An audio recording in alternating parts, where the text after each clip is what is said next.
I'm waiting for the notification, and we are live on here, which is great. So, Hello. hello, Facebook. Hello, Facebook. Happy birthday today to Larry. My Oh, your dad's Yeah, birthday? Dad's birthday, 70 years old, 70. Happy birthday, Dad. Oh, that's so good. He might actually be joining us. Oh, because you're going to do the big share?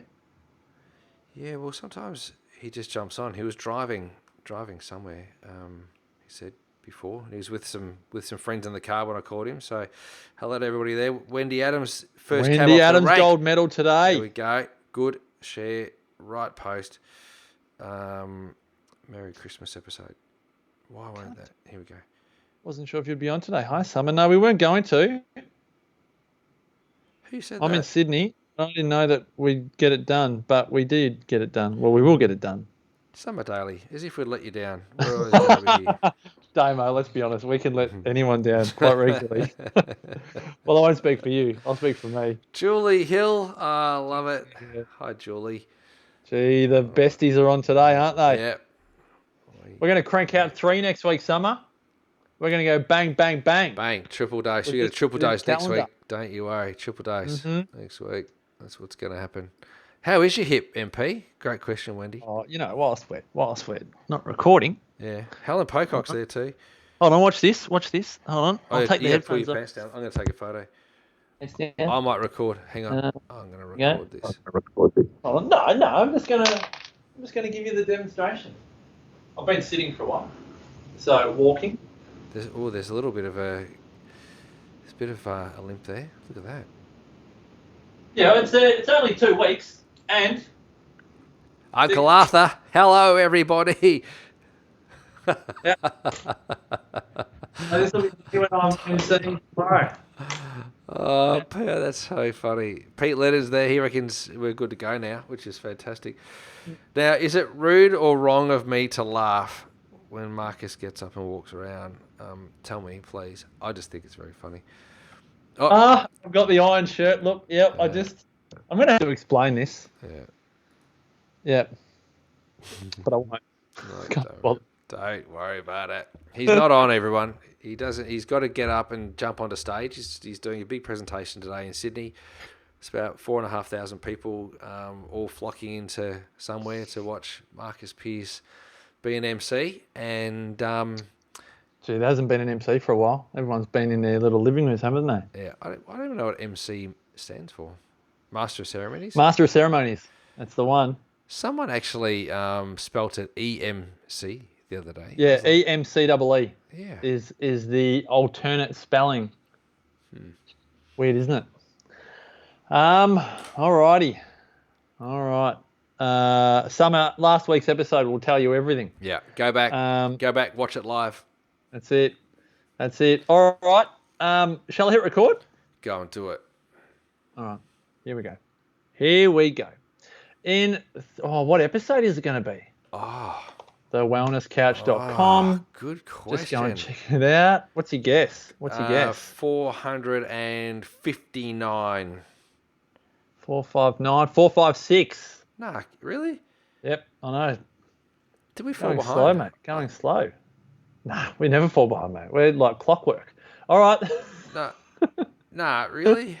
You reckon we had a few double ups, maybe? Few 455s, 451s, Yes. maybe. Who knows? I think so. Okay, I'll hit record. All right. Ready? 3, 2, and 1. Ho, ho, ho, and welcome to 100 Not Out, a weekly show dedicated to helping you master the art of aging well.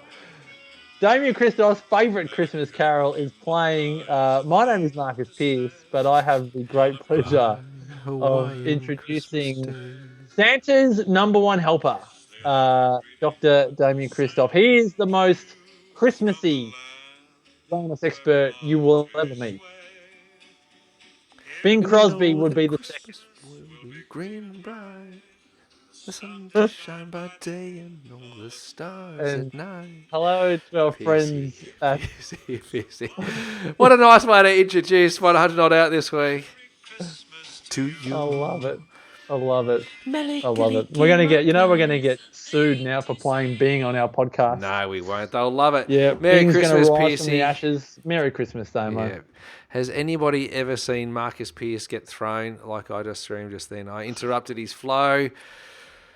But I'll tell you what, it's the happiest time of the year, and I love Christmas, and everybody knows that I do. I just love it. And I love this episode. I love that we get to do this, and this is for the 9th time we get to do this episode. Oh, it is one of our favourites. Yeah. It's a festive time of the year, and we like to talk about Damo's menu. We like to talk about the upcoming awkward family scenarios that might be in place, not just for us, but for others. And we like to talk about the spirit of Christmas, the shallow parts, but also the deep and meaningful parts. We just love it this time of the year. So, Damo, before we kick Everything. off the menu, what have you got planned? What is Damo, Jacko, and Jim Jam Amber doing on Christmas Day? Jim Jam Amber, Jambo Amber. We on Boxing Day, on Christmas Eve, we are going to be heading down to Red Hill for Amber's mum's Christmas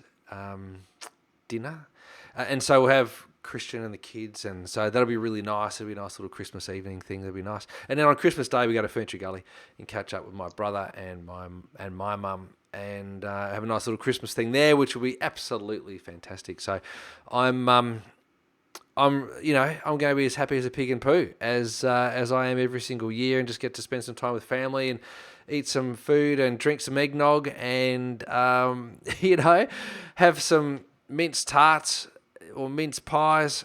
Oh, just everything's going to be great. It's just going to be great. I can't wait. I don't want to threaten the duration of this episode, but I'm concerned this might be short, because Why? Does that mean that you don't have any cooking duties on Christmas Day? I mean, normally you're telling us about your 8-course degustation. What's happened? Is it no cooking requirements this year? Well, so there will be some kind of cooking requirement. I'm sure of it. Like I will be most certainly cooking something, but I don't know what it's going to be, and I will definitely be taking something to both places. But it could just be really light on for me this year, and I might just be able to enjoy the spoils. But when I cast my mind back, Pierce, and this is where I want to take today, and I didn't share this with you. Okay. But I was asked the other day on radio, they said, Damo. I said, yes. They said, give us some Christmas inspo. Tell us what you reckon we should do. How do we stay healthy through Christmas? So my heart sunk a little bit, because I thought to myself,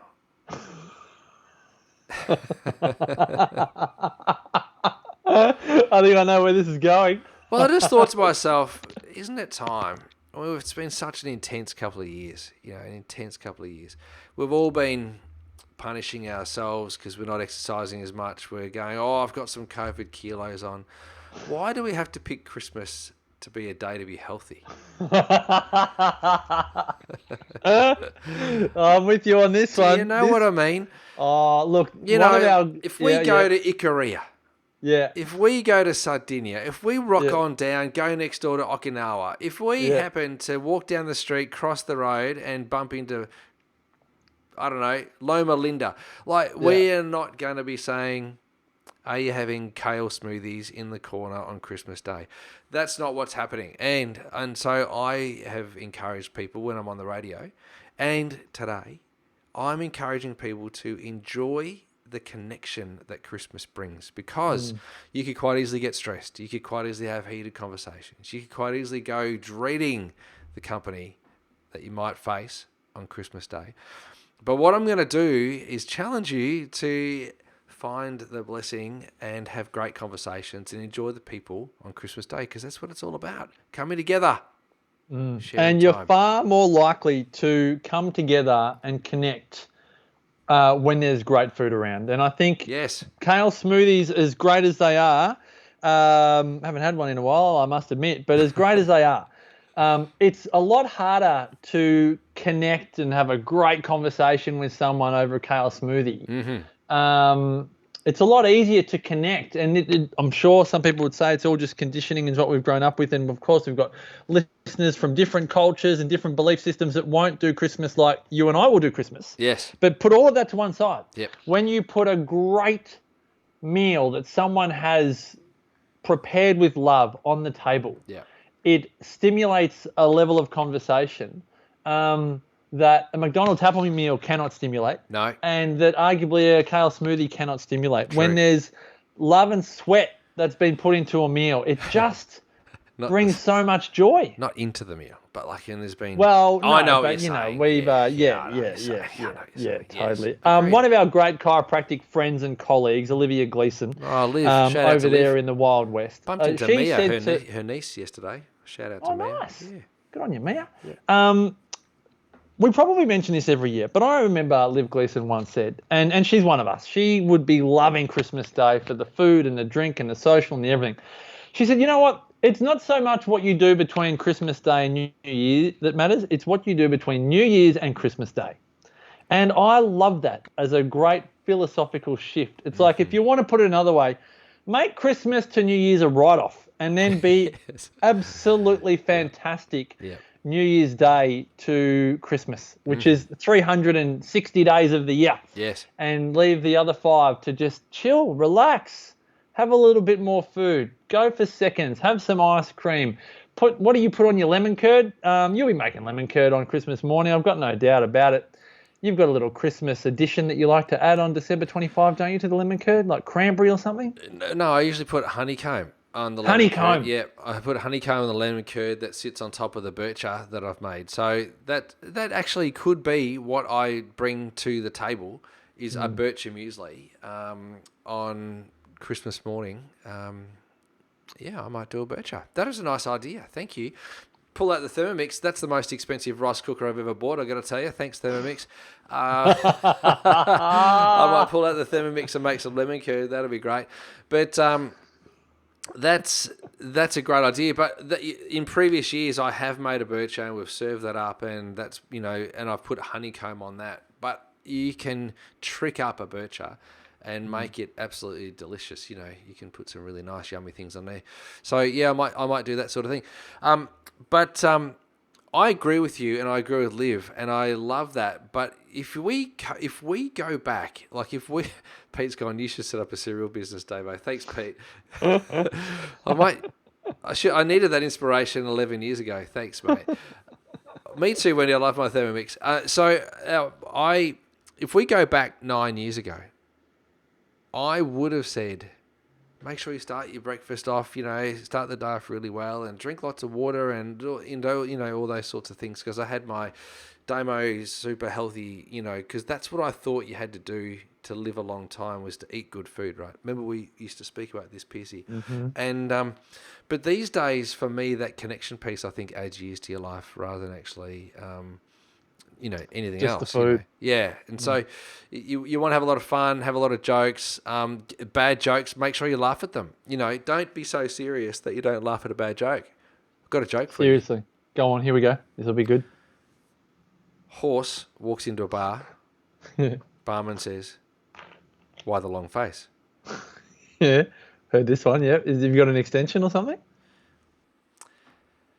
Ye olde horse walks into ye olde bar, and the oldie barman says, "Aren't you the horse from the previous joke?"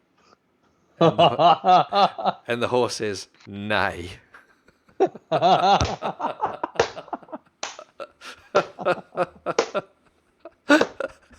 Right. So hold on to that one for December 25. You don't need a bonbon. You're just a walking, talking, living bonbon. Shout out to my brother Trog for that one.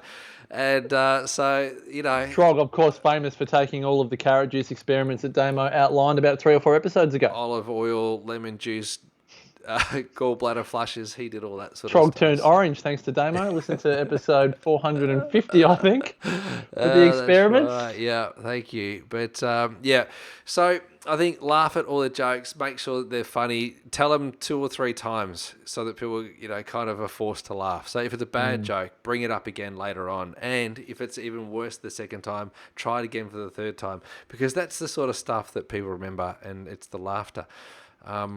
Yeah, so we'll play some games. It's highly likely if we've got peas on our plate, we'll probably throw them at each other. It'll just be one of those Christmases for the ages, I think, we're shaping up for this year. There's some beautiful messages coming in on the old Facebook Live. Vicky Stanford says, "Hi guys, blessed and happy Christmas to all, and to you, Vicky." Yes, Vicky. Thanks for all of your support this year. Wendy Adams, she's looking forward to a large Christmas lunch with all of my family, eating and drinking too much. Good on you, Wendy. Yes. And we know you've been through the ringer the last year or two, and it's been so nice to have you here regularly. And we wish you an incredibly healthy 2022 and beyond. Vincent Kamasa, hi guys, nice to see your smiling faces. Best wishes for Christmas and New Year. That's very kind of you, Vincent. Yeah. Thanks for joining us live too, mate. And you have a great year. And here's an interesting comment, and I love Summer being so happy to share this. I'm actually allowed to celebrate Christmas again. Prior Jehovah's Witness, I'm free now. So that would be a great transformational time, wouldn't it? And it's almost like where your beliefs change. Like you said earlier, Damo, we were probably both sipping on a green juice on Christmas Day 9 years ago, and we might follow that up with it would be an intermittent fasting on December 25. We didn't eat. We definitely didn't overbake it on Christmas Eve. We stopped eating at 7 o'clock, and we dared not let anything pass our lips until 8 or 9 o'clock the next morning. We were doing a 13-11 intermittent fasting back then. 13 doesn't even add up, but it does to 20. Yeah, it does. But 24. What do you mean? 13-11. Oh yeah. 13-11. Oh, 13-7. Yeah. Sorry. Yeah. Where did you go? Well, that's why I'm a chiropractor, not an accountant. Heidi says Merry Christmas. That's a really nice picture too, Heidi, by the way. But I could tell you, something that I think is really important to, kind of consider, and it goes back to what Summer said. Summer's, backed her comment up with, my life has definitely changed for the better, and I love that, and I think it's okay to change your philosophy, and I think it's okay. Oh man, hallelujah, brother! It's okay to change, and some people stick to their guns, due to I don't know if it's not even, maybe it's not resistance to change, but maybe they just put it down to resistance to change.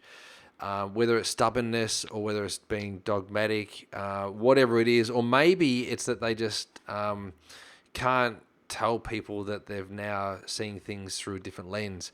But there's a whole lot of greatness and ease that comes from that shift and change and the ability to move on. I think that's a really great thing. So I think that's great, Summer. Good on you. And I think, Damo, that comes up on Christmas Day when you spend your time with people that have different philosophies, and that's what I really love about Christmas is. And it was, you were talking about it earlier, just with we were talking about food and connection, and I was just writing down. I think you were saying how like you've learnt. Well, I think we've both learned. Hopefully, a lot of our listeners have learnt just that connection is such a great nutrient for great health. And it doesn't always have to be with like-minded people. Often at Christmas time, we're sitting around the table with not like-minded people, but that doesn't mean they're bad human beings and aren't worthy of our respect and attention and generosity of spirit and listening and the rest. And I think if our listeners and viewers know that they'll be spending Christmas Day with people that see the world differently, like embrace it, encourage it. And if there's people that have, like you said, Damo, shifted their philosophies over the year or the 2 years or in anything, gosh, that'd be a great episode. All of the things that we used to believe that we now see differently. Like, Yeah. I still remember the night I met Sarah, or the night I met Sarah's family. And for those that don't know, Sarah is a chiropractor by profession. It's largely how I got to know Damo. And I said it was at the Sandringham Hotel. We're having a meal together. And I was definitely still smoking and drinking and a very traditional medical upbringing. And I said, what's so bad about having a Panadol when you got a headache? Like, do it all the time type thing. And again, for those that are like, yeah, well, what is so bad? Well, in the more natural health, let's say philosophy, it's not necessarily a headache's not necessarily because of a lack of Panadol. So I was like, hold on a minute. And I was like, okay, actually, hold on. Yeah, I can understand that. Yeah, I definitely don't drink much water. And yes, there could be interference happening in other parts of my body. And it was almost like this philosophy began to shift. And I just said to the cabbie who picked me up from the airport today, we just got talking about health and other things. And I said, I don't think I've had a Panadol for a headache probably ever since I met Sarah. I've had a Panadol for, surgery and other things, post-surgery and so on, breaking hips, falling off skateboards. But it's interesting how, if we all reflected on our lives, how many beliefs we would have had over the years that have changed. And I'm so glad you said that, Damo, because I think it's a wonderful thing for philosophies to change over the years. Yeah, I think it's really important. And you can have a guiding set of principles. I think it's really important, like a guiding set of principles. And, something that's like kind of your foundation, something that's like your roots. This is my firm belief. But I think also the acknowledgement that other people are going to have different beliefs and a different set of values, I think, is also really important, and that not one is right over the other. And so what I've found in different conversations that I've had from a religious perspective is that some people feel that it's right or wrong, good or bad. And we go back to that black or white, good or bad, right or wrong, kind of thing that you and I often talk about. I feel like this Christmas could be an opportunity for us to kind of see a bit more of the colour in life, and to kind of, bring that shift and change back. And Vicky says here she's retired/refired this month, enjoying all the little changes like cleaning out my work clothes and email, starting writing a chapter. Feels like a transition Christmas. Helen says, I'm not sure how I spent Christmas, was going to be working, but due to rulings, things have changed. This ability to be flexible could give us the opportunity to find a different reason, or find a different purpose, find something that's more colourful for us to focus on, as opposed to COVID, or as opposed to lockdown rules, or whatever it is, So like Vicky says, great opportunity to reinvent ourselves. Now, my dad did jump on before, and I will just shout out happy birthday there to Dad again. So happy birthday. It's a special day. 70. Now, it's a big day for Larry, who you call... What do you call Larry? What's his nickname? Dad. He calls me Jack. Yeah, I know. Yeah, I call him No, Larry. all right. I call him Dad. Larry. Dad. Yeah. So, presents. Won't ask you what Larry's getting for his 70th, but let's talk Christmas presents, because I know there's people, as we record this and even as people listen to this, that they haven't organised all of their presents. Tell me your present philosophy in when you are buying for others, because this can get a little bit awkward sometimes at Christmas.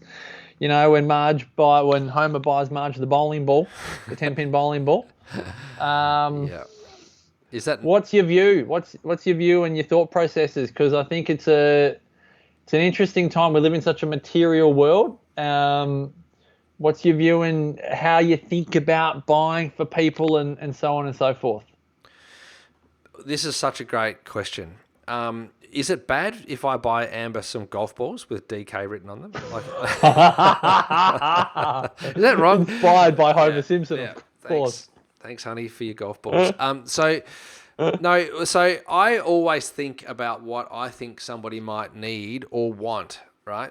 Not necessarily what I would like to buy them. You know what I mean? So some people like to gift what they would like to buy somebody, whereas I like to gift people something either that they need or something that I know that what they would want. So that's kind of my philosophy around that. From a value perspective, I really struggle to stick to a value. So if someone are you talking monetary? Yeah, like some people go, only spend $50 or only spend $20 or whatever it is. But I really struggle with that, because then I go, well, then there's an expectation of a spend. So it's going to be up to that. And then, like, let's say, for example, I fall short by $20. Do I then go and buy a $20 present to top up to that 30, you know? So yeah. I don't do that.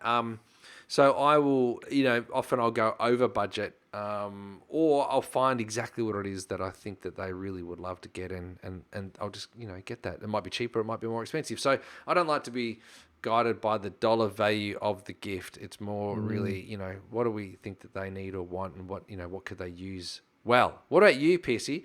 What say you, big man? I just love your response. I do feel that the gift of giving is all about the receiver. The giver ideally feels fabulous for giving something, but it's when you think of someone else, I just think it's so important to give something that they would really love, regardless of what you would have. And sometimes that's hard. I was talking about it with Sarah the other day. Like, there was a gift that someone else would like, but we weren't sure whether that was, appropriate. But it was like, well, hold on, think of this person. Don't think of us. It's not, and sometimes I recognize there needs to be a happy medium where you're really happy giving this person this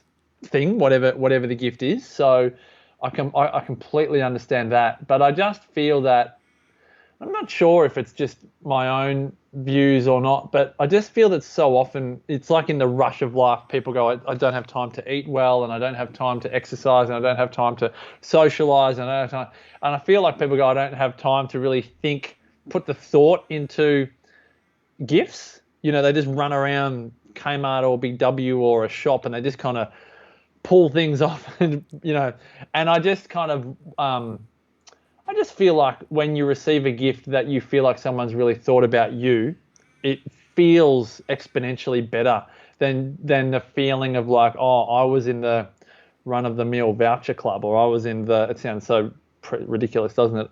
But I just feel like a lot of us like to be. It's almost like we like to be seen, or we like to be recognised for our own our own uniqueness, and gifts are often a reflection of that. Whether it's in a career, a neighbour will often take a gift of food or flowers or wine, but it would be unique to that person. It's not like the standard. Imagine gift, an career giving someone a voucher. I don't think they'd have a word for voucher. What is that? A voucher. Wouldn't go down very well. But yes, Helen and I agree with you, mate. But Pete Lennon and I agree with the most. He says, you've got a gift. You've got the gift. You've got to, I think he's supposed to say, you've got to gift the exceptional life. I think you do. Like, every single family member needs to get a copy of the exceptional life. Well, I haven't told anyone that because falling over off the skateboard I didn't do a lot of everyone get their book. But you know what? As I said to someone, it's like, why aren't you telling everyone to buy your book? I'm like, you know what? Next year it'll be just as important a message. Still, all of those podcasts from 100 Not Out are still going to be available when they read the book, whether it's this year, next year, or beyond. True. Well, Piercy, have an incredible Christmas. Are you going to be sharing some food and wine with friends and family? What's the story? Because obviously Sarah's mum and dad are coming down to our house. Yeah. And they live 2 doors away, and we might go up to their house. Yeah. And Sarah's brothers, who all live around, they're actually going down to Vic. So it'll just be Nana and Pa, and it'll be a 3-generation lunch, which will be fabulous. And then depending on the weather, we might go and catch up with our friends in South Gold and go for a swim in the afternoon. Just depends on the day and whether it's 32 degrees or 33 degrees. Yeah. 32. Yeah.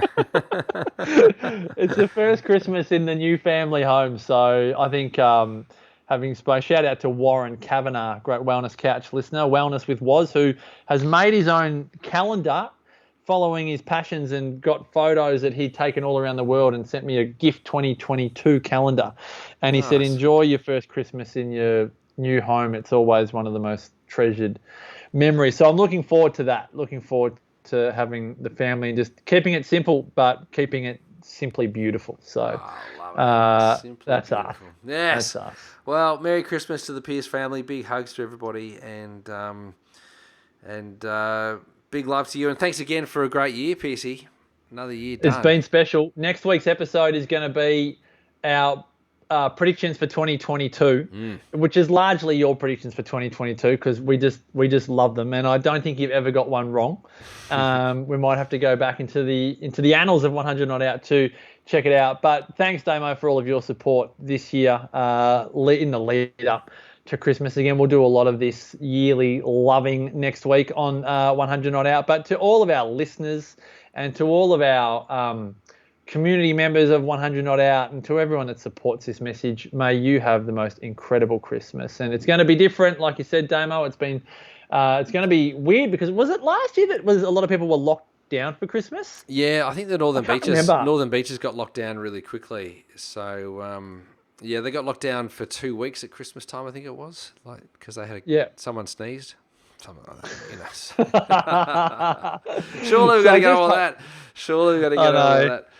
I just hope that everyone, has a fabulous Christmas. And Damo, lots of love to you and Amber and Jacko, and I'm sure all of our listeners send you all of their love as well. And I know in Melbourne it's been a tough year is an understatement, but I just hope that you get to, like you said, just let it all out over the Christmas period and enjoy so much quality time with your family and friends and play a lot of golf. I am. But it does seem like a distant memory. It is amazing how quickly those bad times fade.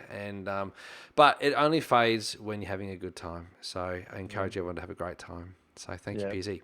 Well done.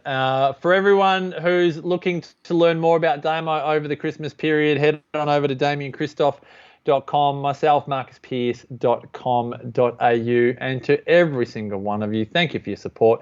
Have a healthy, happy, safe, fabulous, sensational, festive season, and we cannot wait to see you on the next episode of 100 Not Out. Until then, continue to make the rest of your life the best of your life. Bye for now. I'm going to put that song back on. That was good. Good. Well done, guys. Thanks for everyone's love and support in there. Yeah, absolutely. It was Helen great. Pocock wants an AFL prediction in the predictions episode. Maybe a Richmond Melbourne grand final next year. There you go. Are you going early? Yeah. You're going early. No doubt about it. Dusty will be back. He'll dominate. Melbourne will get a midfield. It's going to be really good. There you go. Well done. Well done. Well, I'm going to go and do a bit of hip rehab, everyone. I'm going to go and walk in the pool, and that's when I don't have a limp, Damo. I can go for a walk in the shallow end and feel like I can walk around in circles. Yeah. Paddling faster with one leg. I'll have to go up there on my trusty bronze stick here. What did Uncle Arthur do? Seriously. What was his move? I need some walking stick moves when I walk onto the conference tomorrow. Anyone got any walking stick moves for me? Oh, hello everybody. I'm going to go on YouTube walking stick moves and see if I can come up with something. So you bounce it down, bang, and catch it on the way back. Oh, really? Oh, yeah, it's got a bit of a... There it is. It's one of those folding ones. I literally feel like I've hit old age at 40. So, yeah. Well, good on you, Fizzy. All right, well, we'll catch up next week. You and I need to speak about lots of things, so try and give me a call at some stage in the next few days. See you later, everybody. See you, Facebook. Bye-bye.